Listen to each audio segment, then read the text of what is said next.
Chapter number 2 polynomial class 10 exercise 2.1 question number first क्या कह रहा है, पहले को पढ़ते हैं।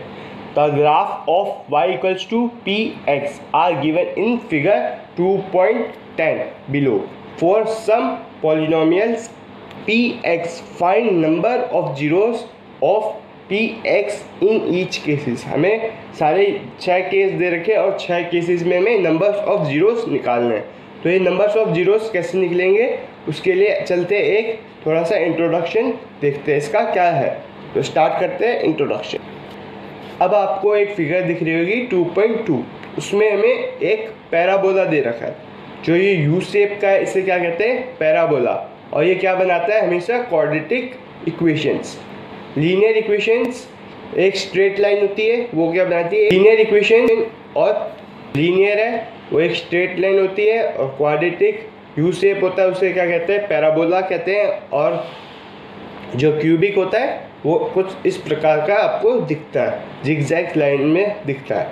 अब इस पे जो क्वाड्रेटिक की बात करें तो उस पर जो एक्स एक्सिस है उस पर कितनी बार टच हो रहा है हमें वो देखना है, कितनी बार कट कर रहा है वो देखना है। चाहे एक्स डैश हो चाहे एक्स हो, हमें पूरी एक्स जो लाइन है वहाँ पे देखना है कि कितनी बार वो टच कर रहा है। अब जितनी बार भी टच कर रहा है वो क्या हो जाएंगे, नंबर्स ऑफ जीरो, वो हो जाएंगे नंबर्स ऑफ जीरो। और उतने हमें उसके आंसर्स लिखने। जैसे अब ये पैराबोला ऊपर भी होते हैं और नीचे भी होते हैं, मतलब अपवर्ड पैराबोला भी होते हैं और डाउनवर्ड पैराबोला भी होते हैं।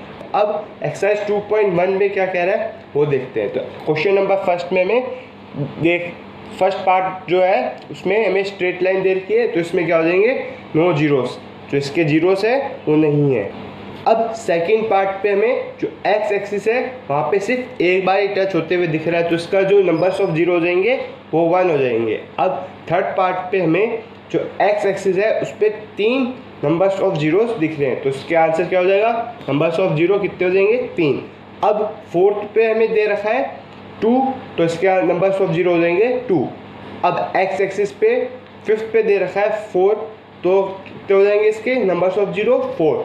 अब सिक्स्थ पे कितने दे रखा है ये आप कमेंट करिए और आपको समझ में आ जाएगा कि कैसे इसको काउंट करना है और फिर इसका जो आंसर्स है वो लिखना है। तो क्वेश्चन नंबर फर्स्ट हुआ कंप्लीट, और ये एक्सरसाइज भी होती है कंप्लीट। अब अगली एक्सरसाइज के लिए अगली वीडियो आएगी, जब तक के लिए thank you. Stay tune with टीचलिक्स।